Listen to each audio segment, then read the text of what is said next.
Hello everyone, welcome back to my channel. So as told earlier, I'll be explaining you another important fluid property today which is called as viscosity. I think everybody is very familiar with viscosity. Okay, right, before going to viscosity of fluids, I'll just have a small live example for you. Okay, now just take a A4 paper bundle, right? You know a paper bundle, right? Just take a paper bundle. What can you observe? All the papers, some 100 to 500 papers are stacked together. They are just packed together, correct? Now just try to pull out one paper from the complete stack. What will happen? When you pull, the entire paper will come out. Are you able to follow my question? From the complete set of papers, from the complete stack of papers, when you try to pull out one paper, will the paper come out? No, it will be stuck up in between. Only some part of the paper will come out. Why? The other papers are trying to offer resistance on this paper, telling it not to move. Even a load is applied. Same is our fluids also. Our fluid will be composed of many layers. So when you're trying to apply any force, the one layer of fluid will try to exert the resistance on the other layer of fluid. It will tell not to move. That's only called as viscosity. So see here, viscosity is the property of fluid which offers resistance to the movement of one layer over the other layer. Same like a stack of papers. So mathematically, to okay, that's the basic definition of viscosity that everybody know. It's resistance to fluid motion. But mathematically we need a formula to calculate the value of viscosity, right? So for that, if du is the relative velocity between two adjacent layers, like you know, no? Du means change in velocity between the two layers, and dy is the distance between the two layers, means it is the thickness between the two layers. Then the shear stress, as I've told you, when you're trying to apply any force, when you're trying to move the liquid, there is resistance taking place or resistance created between two layers of fluids.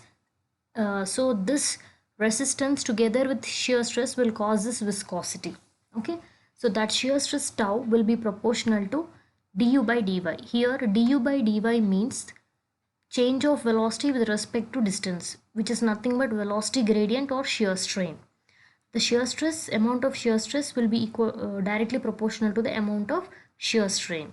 Okay, so from here you can just remove the proportionality, so tau will be equal to mu into du by dy. This is the very first important and basic formula you have to remember when you're talking about viscosity. Tau equal to mu into du by dy, where tau is the shear stress, mu is the viscosity or dynamic viscosity or coefficient of viscosity of fluids, du is the change in velocity or rather velocity, dy is the thickness or it's like the distance between the two layers. Okay, next, so from here what can you write mu as? This du by dy will go this side, so mu can be written as tau by du by dy. What was tau? Shear stress. What was du by dy? Shear strain. So viscosity can be also defined as ratio of shear stress to shear strain. So you have two definitions for viscosity. One is resistance to fluid motion and second one is ratio of shear stress to shear strain. Shear strain is also called as velocity gradient. And just now I told you, right, the resistance with respect to shear stress together are creating viscosity. I told how much is the shear stress you are giving, that much is the shear strain developed. So tau is proportional to du by dy, I told you, right? That's also called as Newton's law of viscosity. So Newton's law of viscosity states that the shear stress is directly proportional to shear strain. So tau is proportional to du by dy. Let's talk about the units of viscosity. As I've told you, from the formula of mu is equal to tau by du by dy. Tau is shear stress. Shear stress means it's load by area. So Newton per meter square if I'm considering SI system, divided by velocity is meter per second, divided by thickness is meters. Just cancel out, you'll be left with Newton second per meter square. That's the unit of viscosity in SI system. This Newton per meter square is also called as Pascal. So you can also write this unit as Pascal second. So viscosity is expressed in SI systems in either of the ways, Newton second per meter square or Pascal second. In M case it can be written as kilogram force second per meter square. Why? Because Newton is kilogram force, so into second by meter square. When you consider CJ system, it is dyne second per centimeter square. This dyne second per centimeter square is also called as poise. Remember this point. Poise is very very important term to be remembered. It is the CGS unit of dynamic viscosity or mu. Okay, and 1 poise is 1 by 10 Newton second per meter square. This is the standard conversion you need to remember. 1 poise is 1 by 10 or 0.1 Newton second per meter square. When you're solving for numericals, wantedly they will give you the viscosity of liquid in poise. So you have to convert into SI system by putting that given value by 10. They give you an oil of viscosity 6 poise. Then you have to write mu as 6 by 10 Newton second per meter square. And we have 1 centipoise is 1 by 100 poise. So remember these values. Now next we have another classification in viscosity, which is kinematic viscosity. Whatever we have dealt till now is your dynamic viscosity mu. Next is kinematic viscosity. It's nothing but the ratio of dynamic viscosity to density of the fluid. Another important property to be remembered. So it's denoted by the symbol nu, Nu. Okay. So nu is dynamic viscosity by density of fluid, which is mu by rho. Very very important formula to be remembered. Why? Because you have relation between 3 different parameters of a fluid. You have kinematic viscosity, you have dynamic viscosity, and you have density. There's a correlation between all these 3 parameters. When you are given any set of 2 parameters and one is missing, you can use this relation. Coming to the units of kinematic viscosity, just substitute the values here, all the units here. You'll be resulting in meter square per second. So meter square per second is the unit of kinematic viscosity in SI system as well as in MK system. In CGS it will become centimeter square per second. This centimeter square per second is called Stoke. Another point to be remembered. In dynamic viscosity the CGS unit was poise. In kinematic viscosity the CGS system is Stoke. And the conversion from CGS to SI will be 1 Stoke is 10 power minus 4 meter square per second. Okay, if they say that an oil of viscosity 5 Stokes, means it's simply kinematic viscosity and you should convert to meter square per second. How? 5 into 10 power minus 4. And obviously 1 centistoke will be 1 by 100 Stokes.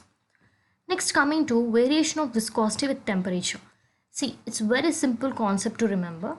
We have fluids, means we have 2. What are they? Liquids as well as gases. Once you consider liquids, as your temperature is increasing, viscosity will decrease. How? See, for example, you take oil. Okay, take oil and put it in the refrigerator. Try to freeze the oil, or take honey. Try to freeze the honey, or take ghee. You know ghee, right? You eat a lot. Take that ghee and put it in a freezer. What will happen? It solidifies. Correct? Then what you will do? When cooking any sweet item, what you will do, or cooking any dessert, what you will do? You take the ghee out and you pour it in the, you take a pan, you put the pan on the stove, you start giving temperature, I mean you just give heat from bottom and you pour that ghee into that. What will happen now? Whatever ghee was there in the solid shape, it started melting into liquid. What is happening here? When the ghee was in the freezer, the viscosity of ghee was more. Why? In freezer the temperature is less. When you brought the ghee onto the pan, what happened? You gave temperature, means as the temperature was increasing, ghee started melting, means ghee's viscosity started decreasing. That's what I have told you. When temperature is increasing, viscosity will reduce. When temperature will reduce, viscosity will increase. So in case of liquids, viscosity and temperature are inversely proportional to each other. When coming to gases, temperature and viscosity are directly proportional. Okay, as the temperature increases, viscosity will increase. You observe summer season, temperature is more, we observe more humidity. Why? Because due to accumulation of air molecules very closer, you feel a lot of heat, lot of humidity. So that's for gases. In case of gases, temperature and viscosity are directly proportional. This is all about the concepts of viscosity. Now let's see a problem related to viscosity. Just remember one thing, I'll be solving few important models which can be expected in exams in this video. Okay, I'll solve 3 to 4 important models. Let's see the first question. If the velocity distribution over a plate is given by u is equal to 2 by 3 y minus y square, in which u is velocity, distance is y, and is asking us determine the shear stresses at y equal to 0 and y equal to 0.15 meters. take dynamic viscosity of fluid as 8.63 poise. Okay. Right, let's continue. So here our velocity is given in terms of a what you call a equation. So u is 2 by 3y minus y square. He gave us viscosity of fluid as 8.63 poise. I just now told you when I was talking about dynamic viscosity. If it is given in poise, you have to convert into SI system. So divide this poise by 10. Why? Because 1 poise is 1 by 10 Newton second per meter square. So 8.63 poise means 8.63 by 10 Newton second per meter square. And he's asking us to calculate shear stress. I told you a formula for shear stress. What was that? Just at the beginning, tau is equal to mu into du by dy. So to get the value of tau, I require the value of mu and I require the value of du by dy. Mu is ready. Let's calculate du by dy. U is already in terms of y, right? So you can calculate du by dy. Just differentiate this u with respect to y. So du by dy is equal to, this is 2 by 3 of y means 2 by 3 minus y square differentiation is 2y. So 2 by 3y, 2 by 3 minus 2y. That's your du by dy. So keep it aside. He's asking us to calculate shear stress at y equal to 0, right? So first let's calculate what is du by dy at 0. So we got du by dy value this much, 2 by 3 minus 2y. What will be du by dy at 0? How do you get it? Just wherever there is y, put a 0. So du by dy at y equal to 0 is equal to 2 by 3 minus 2 into 0. So you will be getting 0.667. Similarly, they asked us to calculate shear stress at 0.15 meters. Again, let's calculate first du by dy at 0.15. So 2 by 3 minus 2 into, in the place of y, substitute 0.15. You got 0.367. Now let's calculate shear stress at y equal to 0. Formula is tau equal to mu du by dy. Mu is ready, 8.63 by 10 into du by dy at y equal to 0 is 0.667. Just substitute, you'll get tau. Similarly, shear stress at y equal to 0.15 meters. It's again the same formula. Du by dy at 0.15 meters, it came out to be 0.367. Just substitute, you'll get the value. This is the first basic model where you'll be given velocity distribution in terms of an equation. You have to derive and calculate the values of shear stress. Let's go for the second model of problem. Determine the specific gravity of a fluid having viscosity 0.05 poise and kinematic viscosity 0.035 Stokes. What a simple question it is. They asked us to calculate specific gravity, which means capital S, when viscosity means dynamic viscosity is 0.05 poise and kinematic viscosity is 0.035 Stokes. First write the given data. Dynamic viscosity is 0.05 poise, which means 0.05 by 10 Newton second per meter square. Kinematic viscosity is 0.035 Stokes, which is 0.035 into 10 power minus 4 meter square per second, the standard conversion. I told you, remember this important relation where we have the correlation between three different properties of fluid: kinematic viscosity, dynamic viscosity and density. So take this formula, nu is equal to mu by rho. Mu is ready, which is 0.5 by 10. Nu is ready, substitute. From there you will get the value of rho. Correct? Once you get the value of rho as 1428.5, calculate specific gravity. How you will calculate specific gravity? I told, remember this formula. Specific gravity is density of fluid by 1000. Density is 1428.5 divided by 1000. You will get S as 1.42. Right, let's go to another important model. See, whatever these two problems just now I explained you is important, but not so important when compared to the next coming models. This model is very important, inclined plate model, and next you have shaft and sleeve problem, which is the utmost important model in viscosity. If you observe the previous year question papers, you get most of the problems related to this inclined plate and shaft and sleeve problems. So please concentrate at least on these two problems now. Let's see the question. Calculate the dynamic viscosity of an oil, means you need to calculate the value of mu, which is used for lubrication between square plate of size 0.8 into 0.8 meters and an inclined plane with angle of inclination 30 degrees. The weight of the square plate is 300 Newton and it slides down the inclined plane with a uniform velocity of 0.3 meter per second. The thickness of the oil film is 1.5 mm. So see here, he is telling that there is a square plate which is placed on an inclined plane, and he is telling that this inclined plane is inclined with an angle of 30 degrees with the horizontal. Be clear with the question. He told there is an inclined plate, square plate of size, some size given to us, okay, 0.8 by 0.8. That square plate is kept on an inclined plane. How much is the inclination of this inclined plane? 30 degrees with the horizontal. Irrespective of the dimensions of the plate, the weight of the plate is also given, which is 300 Newton. He is telling that between the plate and the inclined plane, there is oil. Okay. Now he is asking us to calculate the viscosity of this oil. Okay. For this, you require the concept of engineering mechanics. I'll tell you how to solve. First, write the given data. Size of the plate is 0.8 meters into 0.8 meters. Next, area of the plate. What will be area of square? Side into side. So 0.8 into 0.8, 0.64 meters square. Next, we have weight of the plate. How much is given to us? Weight. Weight always acts vertically downwards, which is 300 Newton. Angle of inclination is given to us theta, 30 degrees. And also velocity of plate is given to us 0.3 meter per second. He told thickness of the oil film. Means I told, right, oil is placed in between the plate and the plane. So what is the thickness of the oil film? It seems 1.5 mm, which is 1.5 into 10 power minus 3 meters. Everything is in meters now. We'll convert this also. Now, component of weight acting along the plane. Now see here, if I just try to zoom out this part, it looks like this. This will be taught in your mechanics also. So the inclination here will be theta. Our weight is, see this W. This is acting like this vertically downwards. So we will resolve it into two components. One along the plane, one perpendicular to the plane. The component of force along the inclined plane will be W sine theta, and the component of force perpendicular to the inclined plane will be W cos theta. Now I am concerned with W sine theta, component of weight along the inclined plane. So that's equal to W sine theta. W is 300 into sine theta means sine 30. It's 150 Newton. I have force ready, 150 Newton. The component of weight only is nothing but the shear force. Now I'll calculate shear stress. What is shear stress formula? Shear force by area. Shear force is 150, area 0.64. Get the value of tau.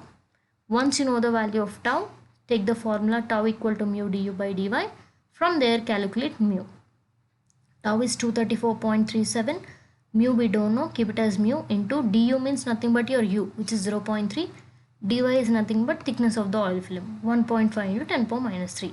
Substitute, we'll get the value of mu as 1.172 Newton second per meter square, or it is 11.72 poise.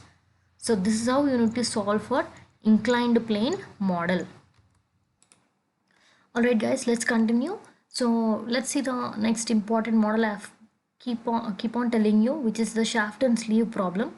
So let's read the question once.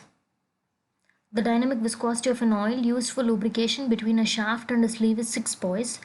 The shaft is of diameter 0.4 meters and rotates at 190 rpm. Calculate the power lost in the bearing for a sleeve length of 90 mm if the thickness of the oil film is 1.5 mm.